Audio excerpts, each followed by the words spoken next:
Bank जो है इसके अंदर बहुत सारे ऐसे इम्पोर्टेंट क्वेश्चंस है जो आपको बहुत काम आने वाले हैं और इससे आपकी नॉलेज तो बढ़ेगी, साथ साथ आपका सब्जेक्ट भी आपका मजबूत होगा। तो ये क्वेश्चन बैंक है 8th क्लास की साइंस की बुक से लिया गया है और इसमें मैंने बहुत सारे ऑब्जेक्टिव टाइप क्वेश्चन आपके लिए बनाए हैं। तो चलिए शुरू करते हैं क्वेश्चन बैंक। ज़्यादा देर हम बातें नहीं करेंगे क्योंकि बहुत लंबा क्वेश्चन बैंक है हमारा। तो आइए क्वेश्चन बैंक पे आते हैं। तो क्वेश्चन बैंक में सबसे पहला क्वेश्चन हमारे पास में ये रहा आपकी स्क्रीन पर और इसे देखिएगा। I will highlighted it. Question number 1, which of the following can be beaten into thin sheets, यानी कि कौन सा ऐसा है जिसको हम पीट कर बारीक शीट में कन्वर्ट कर सकते हैं। 4 ऑप्शन आपके पास हैं, जिंक, फास्फोरस, सल्फर, ऑक्सीजन। तो इसमें सीधा सीधा हमें पता चल रहा है कि फास्फोरस हो नहीं सकता, सल्फर हो नहीं सकता, ऑक्सीजन हो नहीं सकती। ऑक्सीजन को पीट तो सकते नहीं आप। तो सबसे पहला ऑप्शन ए, जिंक। जिंक के साथ हम जाएंगे, ठीक है। तो जिंक को आप लोग क्या कर सकते हैं, सीट में कन्वर्ट कर सकते हैं। ओके, ये तो था आपका पहला क्वेश्चन। नेक्स्ट क्वेश्चन पे आते हैं हम लोग। नेक्स्ट क्वेश्चन है आपका, विच of the following statement is correct. इनमें से कौन सा स्टेटमेंट जो है वो करेक्ट है। पहला स्टेटमेंट है ऑल मेटल्स आर डक्टाइल। क्या सभी मेटल डक्टाइल होते हैं? Ductile means we can draw them into wires, thin wires. All non-metals are ductile. Generally metals are ductile. Some non-metals are ductile. तो इसमें आंसर आएगा आपका सी वाला, generally metals are ductile. I think no any problem in this thing. Next, we will come in the other question. There is a question number 3 is there. It is on your screen. Just see question number 3. ये question थोड़ा सा इस तरह का है कि इसके अंदर हम फिल इन द ब्लैंक्स की बातें करते हैं और फिल इन द ब्लैंक्स के अंदर आपको पता है कि जो खाली स्थान होता है उनको हमें भरना होता है। थोड़ा सा टिपिकल ज़रूर होता है लेकिन you try it, it will works. Just like phosphorus. Phosphorus के बारे में आप जानते हैं, यहाँ से पी से हम इसे डिनोट करते हैं, इज़ वेरी। फिर आपको ब्लैंक्स को भरना है और नॉन मेटल, क्योंकि phosphorus is a non metal. But जो फास्फोरस है यदि हम इसकी बात करें तो ये बहुत ज़्यादा रिएक्टिव है, तो यहाँ इसके अंदर आएगा रिएक्टिव।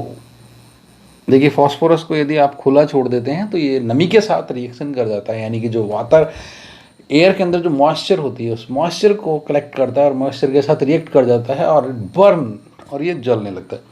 नेक्स्ट है मेटल्स आर, फिर fill in the blanks, conductor of heat and electricity. It means metals are good, क्या होंगे, good conductor of heat and electricity. तो ये बात होगी। नंबर 3 पर देखिए, iron is what, reactive than copper. Means copper और आयरन में यदि तुलना करें तो इनमें से कौन ज़्यादा रिएक्टिव है वो देखना है। तो आयरन वास्तव में कॉपर से ज़्यादा रिएक्टिव है, तो iron is more reactive than copper. चलिए नेक्स्ट पे आते हैं। मेटल्स, डी नंबर का, metals are react with acid to produce gas. चलिए इसको देखेंगे। तो इसमें मेटल्स यदि एसिड के साथ रिएक्ट करता है तो कौन सी गैस बनाता है? तो just you write down here hydrogen. कौन सी गैस बनाता है? हाइड्रोजन। देखिए भाई, आपको पहले बताया था मैंने, यदि मेटल जो है किसी भी एसिड के साथ रिएक्शन करता है तो क्या बनाता है, ठीक है। तो उसमें जो रिएक्शन होती है उसमें हाइड्रोजन गैस बाहर निकलती है। ओके, तो ये क्वेश्चन था आपका खालिस्तान का। अब हम नेक्स्ट क्वेश्चन पे आएंगे। नेक्स्ट क्वेश्चन आपका क्या है, जरा देखते हैं। Question number 4।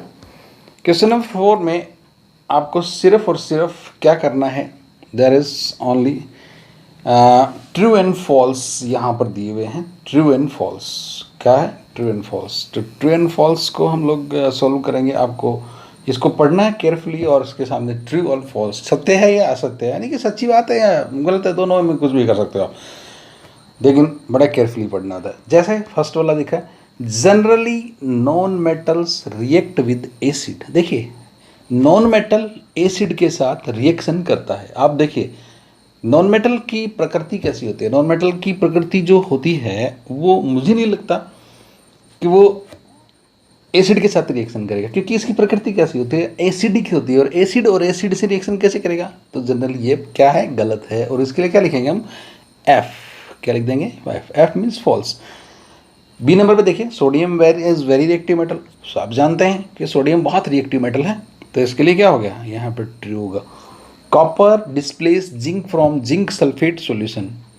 कॉपर और जिंक को जिंक सल्फेट सॉल्यूशन से अलग करेगा। अरे कॉपर तो जिंक से कम रिएक्टिव है, तो कैसे करेगा, नहीं कर सकता। तो इसका मतलब ये क्या है, फॉल्स है।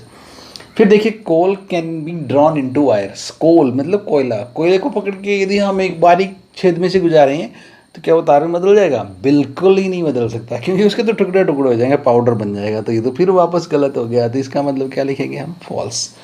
ओके, समझ में आ गई। चलिए नेक्स्ट क्वेश्चन पे आते हैं हम लोग। नेक्स्ट क्वेश्चन हमारा है क्वेश्चन नंबर 5, और क्वेश्चन नंबर 5 और 6 दोनों एक साथ हैं, जरा देखिएगा। इसमें पहले क्वेश्चन में हमने किया है कंप्लीट द फॉलोइंग इक्वेशन। आपको इस इक्वेशन को कंप्लीट करना है। क्या करना है, कंप्लीट करना है। तो अब इक्वेशन क्या है, जिंक, Zn से जिंक बना, और HCl हाइड्रोक्लोरिक एसिड है, वे both are react with each other. तो क्या बनाएंगे, तो सीधी सी बात है, जिंक HCl से क्रिया करवाएगा, तो जिंक क्लोराइड से क्रिया करके ZnCl2 बना देगा। क्या बना देगा, ZnCl2 प्लस, और प्लस क्या निकलेगा भैया, हाइड्रोजन गैस। जैसे अभी बात हुई थी, जिंक एक मेटल है और एसिड के साथ आप क्रिया करवा रहे हो, तो क्या हाइड्रोजन गैस निकलेगी, और बना दिए क्या, zinc chloride. Any problem, okay, clear. तो इस तरह से आपको इसको दोनों में फिल करना है, बीच में प्लस का निशान दिया। Next question is there, question number 6, metals in the order of their decreasing chemical activity. तो ये जो कुछ मेटल दिए हुए नीचे, मैग्नीशियम दिया हुआ आपको, पोटेशियम दिया हुआ, आयरन दिया हुआ, गोल्ड दिया हुआ है, इनको इनकी जो है रिएक्टिविटी सीरीज के अनुसार, मतलब डिक्रीजिंग ऑर्डर में सेट करना है। डिक्रीजिंग का मतलब जो सबसे ज़्यादा है उसको ऊपर, और जो ज़्यादा रिएक्शन करता है उसको ऊपर रखो, फिर उसके नीचे, फिर उसके नीचे। तो इसमें सबसे ज़्यादा रिएक्शन करने वाला यहाँ पर जो हमको दिख रहा है वो है पोटेशियम। तो पोटेशियम कहाँ आ जाएगा, ये पोटेशियम नंबर 1 पे आ जाएगा। दूसरे नंबर पर कौन आ जाएगा, दूसरे नंबर पर भाई आ जाएगा आपका मैग्नीशियम। तो मैग्नीशियम के लिए क्या लिखते हैं, Mg, तो ये 2 नंबर पर आ गया। तीसरे पर कौन आएगा, आयरन और गोल्ड में। अब भाई गोल्ड और आयरन के अंदर आयरन ज़्यादा रिएक्टिव है, तो आयरन का सूत्र क्या है, Fe, इसको तीसरे नंबर पर रखते हैं। और गोल्ड के लिए क्या लिखते हैं, Au, और हम ये 4 नंबर पर आ गया। Any problem. तो मीन्स गोल्ड जो है वो सबसे कम रिएक्टिव है, वेरी लेस रिएक्टिव है, और लेस रिएक्टिव है इसीलिए इसकी कीमत बहुत ज़्यादा है, रिएक्शन नहीं करता, खराब नहीं होता। चलिए नेक्स्ट क्वेश्चन पे चलते हैं। अब आपका नेक्स्ट क्वेश्चन है क्वेश्चन नंबर 7, क्योंकि 5 और 6 हमने कर लिए। ये बड़ी छोटे छोटे से क्वेश्चन है, ज़रा इसको थोड़ा देखिएगा, बड़ा मज़ा आने वाला है। क्वेश्चन नंबर 7 है, why is aluminium used in making aeroplanes. Aeroplane इतने बड़े बड़े होते हैं, उनको एल्यूमिनियम से बनाया जाता है। क्यों बनाया जाता है पता है, क्योंकि देखिए एल्यूमिनियम एक ऐसी मेटल है जिसके ऊपर क्या नहीं होता, जंग नहीं लगता, कोरोजन, जंग नहीं लगता। तो जंग लगने का कहाँ चांस है, ये तो हवा में उड़ता है। बिल्कुल, किसी भी वस्तु को जंग कब लगता है, जब उसके साथ नमी हो और एयर उसके साथ टकरा रही हो। तो वातावरण में तो बहुत नमी है और एयर भी है, तो दोनों मिलेंगे वाटर में, तो इसका मतलब उसमें जंग लगने का चांस है। तो इसलिए इसके एरोप्लेन को एल्यूमिनियम का बनाया जाता है।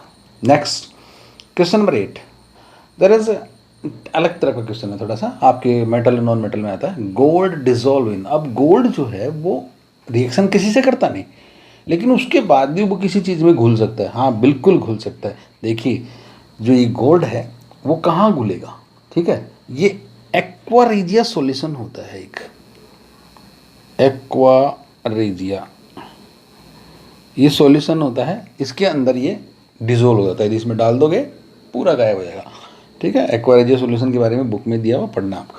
नेक्स्ट क्वेश्चन है question number 9, what type of oxides are formed by metal. अब देखिए जब मेटल किस तरह के ऑक्साइड बनाएगा, ठीक है, तो मेटल बनाएगा मेटल ऑक्साइड, ये तो कंफर्म है। लेकिन मेटल ऑक्साइड का जो नेचर है वो किस तरह का है, what is the nature of metal oxide, acidic है या बेसिक है।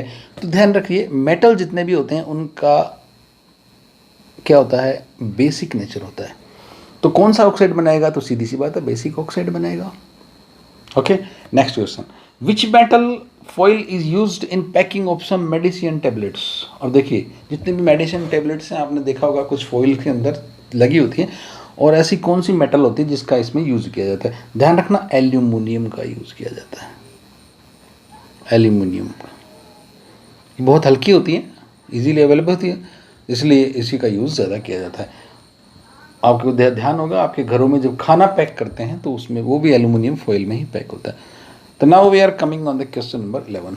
तो क्वेश्चन नंबर 11 के अंदर हम क्या देखते हैं कि विच of the following property generally not shown by the metals, इनमें से कौन सी ऐसी प्रॉपर्टी है जो मेटल के द्वारा शो नहीं की जाती है? तो इनमें से डक्टिलिटी भी है, ठीक है, आप देख रहे हो, सोनोरस सुनाई दे रहा है, डलनेस, डलनेस एक अलग तरह का इलेक्ट्रिक कंडक्शन होता है, या डलनेस जो है मुझे कुछ अलग लग रहा है, क्योंकि मेटल जो होती हैं सब साइन करती हैं, साइन करती हैं, वो डल नहीं होती हैं, डल नहीं होती हैं, ठीक है। नेक्स्ट क्वेश्चन की बात करें हम, तो चलिए आ जाइए, क्वेश्चन नंबर आपका आ गया 12। तो क्वेश्चन नंबर 12 में हमारे पास क्या है? The most abundant element in the universe. अरे पूरे यूनिवर्स की बात कर रहा, तो पूरे यूनिवर्स के अंदर सबसे ज़्यादा मात्रा में कौन सा एलिमेंट पाया जाता है? देखिए बहुत ही शानदार क्वेश्चन है, आपके जीके में भी काम आने वाला है। देखिए इसमें है बहुत सारे ऑप्शन दिया हुआ, हाइड्रोजन दिया हुआ, ऑक्सीजन दिया हुआ, हीलियम दिया हुआ, कार्बन दिया हुआ, तो इसके अंदर उत्तर होगा हाइड्रोजन। ध्यान रखना, यदि हाइड्रोजन नहीं दिया हुआ हो और हीलियम दिया हो, यहाँ पर देखो दोनों दिए हुए हैं, हाइड्रोजन भी दिया हुआ है, हीलियम दिया हुआ है, यदि दोनों दिए हुए हैं तो उत्तर हमेशा हाइड्रोजन आएगा, यदि हाइड्रोजन नहीं है और हीलियम दिया हुआ तो उत्तर हीलियम आएगा। ध्यान रखना, तो पहले नंबर पर कौन आएगा? पहले नंबर पर आएगा हाइड्रोजन और दूसरे नंबर पर कौन आ जाएगा? हीलियम, ठीक है, ओके, तो इसका ध्यान रखना। चलिए नेक्स्ट क्वेश्चन की तरफ आते हैं, क्वेश्चन नंबर 13। क्वेश्चन नंबर 13 क्या कर रहा है? The ability of metal to be drawn into wires is known as. Metal जो होता है उसको वायर में कन्वर्ट करने का जो गुण होता है उसे क्या कहते हैं? तो उस सीधी सी बात है, आपको पता ही कौन क्या कहते हैं। तो डक्टिलिटी, कंडक्टिविटी, मेलेबिलिटी, सोनोरस, इस तरह के आपको ऑप्शन दिए हुए हैं। तो भैया आप सब जानते हैं कंडक्टिविटी तो विद्युत के ट्रांसफ़र होने से, यानी कि इलेक्ट्रिसिटी पास होने से, हीट के ट्रांसफर होने से। मेलेबिलिटी का मतलब होता है उसको चद्दर में बदलना होता है, सोनोरस का मतलब ध्वनि उत्पन्न करना होता है। तो यहाँ पर आंसर आ जाएगा डक्टिलिटी। डक्टिलिटी मीन्स तार में बदलने की क्षमता को डक्टिलिटी कहता है। नेक्स्ट क्वेश्चन पे आइए, क्वेश्चन नंबर 14 है हमारे पास में। क्वेश्चन नंबर 14 देखिए, क्वेश्चन नंबर 14 क्या कह रहा है आपको? The most abundant element in the earth crust is. Earth crust के अंदर जो most abundant element, earth crust की बात कर रहा है, अभी आपसे यूनिवर्स की बात कर रहा था, अब वो अर्थ क्रस्ट की बात कर रहा है। तो वहाँ पर कौन सा जो एलिमेंट है सबसे ज़्यादा मात्रा में मिलता है? आयरन है, ऑक्सीजन है, सिलिकन है, एल्यूमिनियम, 4 ऑप्शन आपके पास दिए हुए हैं। तो according to the question number 14 हम क्या करेंगे, इसके अंदर उत्तर आएगा हमारा ऑक्सीजन। क्या आएगा? उत्तर आएगा ऑक्सीजन। ध्यान रखना, यदि अर्थ क्रस्ट की पूछे तो उत्तर ऑक्सीजन, ठीक है। यूनिवर्स की पूछे तो कौन सा आएगा? Hydrogen, okay. तो नेक्स्ट क्वेश्चन पे आते हैं अब हम लोग।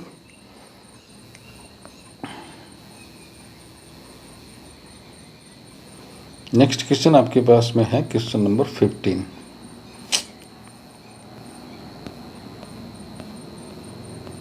क्वेश्चन नंबर 15, चलिए क्वेश्चन नंबर 15 देखें।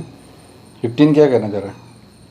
15 कह रहा है galvanization is a method of protecting iron from rusting by coating with a thin layer. कभी कभी आपने देखा होगा कि लोहे को जंग लग जाता है, उस लोहे को जंग को बचाने के लिए उसके ऊपर हमें एक पॉलिश करनी पड़ती है, और वो पॉलिश करते हैं, उसी प्रोसेस को कहते हैं गैल्वेनाइजेशन। और गैल्वेनाइजेशन में हमेशा एक चीज़ का ध्यान रखना, जिंक की लेयर चढ़ाई जाती है, और जिंक की लेयर जब चढ़ती है तो उसे क्या कहते हैं? गैल्वेनाइजेशन। नाम दिया गैल्वेनाइजेशन, ठीक है। तो गैल्वेनाइजेशन जैसे ही नाम आएगा ध्यान रखना जिंक होगा उत्तर इसका।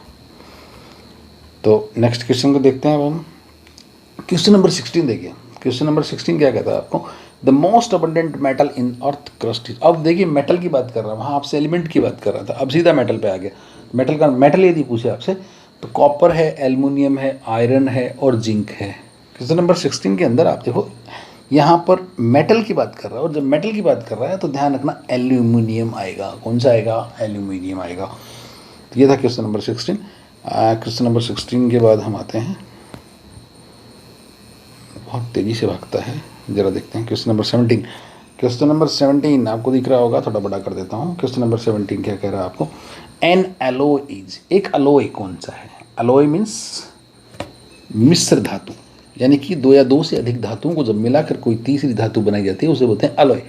तो अलॉय क्या है? एक कंपाउंड है, एक हेट्रोजेनस मिक्सचर है, एक होमोजेनस मिक्सचर है, एक एनिमेट। देखिए होमोजेनस है मतलब कुछ समान मात्रा में मिलाई जाती है, हेट्रोजेनस मतलब कैसे भी मिला दें, ऐसा नहीं होता, कंपाउंड नहीं हो सकता। तो इसका मतलब क्या है? ये एक होमोजीनियस मिक्सचर है। कैसा है? होमोजीनियस मिक्सचर है। तो ध्यान रखना, अलॉय क्या होता है? एक होमोजीनियस मिक्सचर होता है। उसके बाद दूसरी बात करते हैं क्वेश्चन नंबर 18 की। क्वेश्चन नंबर 18 कह रहा है कि विच of the following is purest form of A carbon. Carbon का प्योरेस्ट फॉर्म कौन सा है? तो देखिए भैया यहाँ पर बहुत अच्छी अच्छी चीज़ दी हुई है, डायमंड भी दिया हुआ आपका, ग्रेफाइट भी दिया हुआ आपको, ठीक है, और फ्लोरीन भी दिया हुआ है, चारकोल भी दिया हुआ है। बहुत शानदार चीज़ है। Purest form of carbon, purest form कौन सा होगा?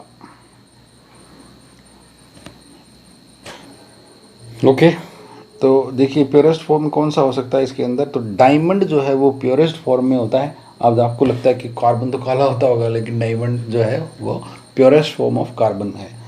ध्यान रखना इस बात का। ग्रेफाइट भी कार्बन है, फ्लोरीन भी, चारकोल भी, ये सभी कार्बन है। तो नेक्स्ट क्वेश्चन पे आते हैं, क्वेश्चन नंबर 19। क्वेश्चन नंबर 19 हम देखते हैं। क्वेश्चन नंबर 19 क्या कह रहा है? Generally non metals are non conductor of electricity. ये इलेक्ट्रिसिटी को कंडक्ट नहीं करते हैं। Which of the following is a good conductor of electricity. इनमें से कौन सा ऐसा है जो अच्छा इलेक्ट्रिसिटी को कंडक्ट करता है? तो भैया इसके अंदर ग्रेफाइट आएगा। आपको पहले ही पता है कि पेंसिल के अंदर जो ब्लैक कलर का आपने देखा होगा कि लेड होती है पेंसिल के अंदर, वो लेड जो होती है उसे वो ग्रेफाइट की बनी होती है। और कभी भी इसीलिए कहते हैं कि ग्रेफाइट को, पेंसिल को विद्युत के पल्क में नहीं डालना चाहिए क्योंकि उसमें करंट आ जाता है। ठीक है, ओके। तो नेक्स्ट क्वेश्चन देखते हैं, question number 3। Which of the following non metal is a liquid. ओहो, नॉन मेटल है और लिक्विड भी है। देखिए अपवाद है, अपवाद कौन सा होगा? तो सीधा से पहली बात है आपको, देखो सल्फर हो नहीं सकता, फास्फोरस है नहीं, कार्बन है नहीं, तो बचा क्या? ब्रोमीन। तो ब्रोमीन क्या है? लिक्विड है। ध्यान रखना, नॉन मेटल है क्या चीज़? नॉन मेटल है और साथ साथ में लिक्विड है और नाम है ब्रोमीन। ठीक है, नेक्स्ट क्वेश्चन पे आइए, क्वेश्चन नंबर 21। क्वेश्चन नंबर 21 फिर से आपके सामने वही blank, fill in the blanks आ गया। A place where animals are protected in their natural habitat. यानी कि जीव जंतु, शेर हैं, जो भी हैं, इनको एक नेचुरल एनवायरनमेंट में प्रोटेक्ट करके रखा जाता है, उसको क्या बोला जाता है? हैबिटेट क्या कहते हैं? उस प्रोटेक्ट देयर नेचुरल हैबिटेट, उसको क्या नाम देते हैं? तो ध्यान रखना, जब ये पर्टिकुलर किसी वाइल्ड लाइफ की जब बात करें, यानी प्रोटेक्ट है नेचुरल हैबिटेट, जंगल में रखना है, तो उसको बोलेंगे wild life sanctuary, wild life sanctuary बोला जाएगा उसे। ठीक है,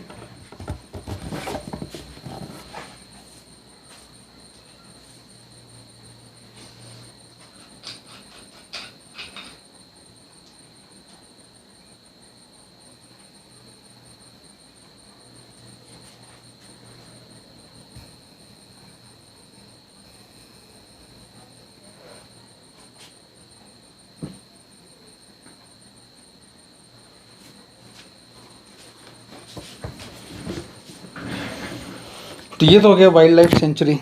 इसके बाद आएगा species found only in a particular area. Particular area में पाए जाने वाला जो स्पीसीज होता है, किसी भी एक पर्टिकुलर एरिया में पाए जाने वाले स्पीसीज को क्या कहते हैं? Endemic species. क्या बोलते हैं? Endemic species.